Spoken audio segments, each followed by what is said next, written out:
المشاهدين ومن معرض إبداعات مصرية لنادي روتاري الإسكندرية يكون معنا اللقاء مع أحد العارضين. أهلا وسهلا بكم. اهلا بحضرتك يا فندم. كل سنة وانتم طيبين. حضرتك طيب وبخير. عرف باسم حضرتك. عبير عبد المجيد.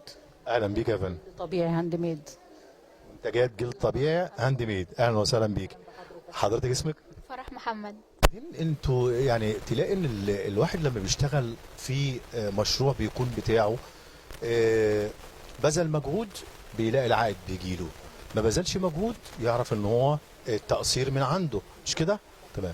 طيب احنا عايزين ناخد فكره كده عن المعروضات اللي حضرتك عاملاها كده، المنتجات الجميله دي. احنا عاملين شنط هاند ميد جلد بقري، وفي برتوفيهات، في شنط رجالي، في محافظ، في فوانيس جلد طبيعي بالصوت والضوء، في ميداليات، وعاملين سجادة صلاة برضو بالكفر بتاعها عشان تتاخد في أي وقت وتتقفل. ومن معرض إبداعات مصرية هنقابل الحاجة أم كريم ونشوف أم كريم عاملة لنا إيه. عرفينا بنفسك الأول. أم كريم خيط ملايات ورانولات وجبت صلاة وإصدار صلاة وخمار. طيب أنا شفت معاكي جيبة الصلاة، فدي افتحي لي بقى واحدة كده ووريني لأن أنا عجبتني. دي سوستة كده. هي سوستة كده.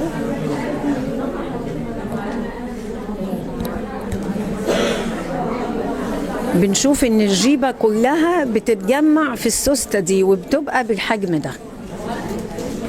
بالحجم ده، لان بندخل الجيبه كلها بتطبق وتتحط هنا. يعني الجيبه تقدري نحطها في شنطتنا مثلا يا ام كريم؟ ايوه في الشنطه. البنوته في الكليه، واحده في شغلها، جاي رمضان كل سنه وانتم طيبين. طيبه. ياخدوها معاهم في المسجد. ايوه تمام هي تطبيقتها اهي.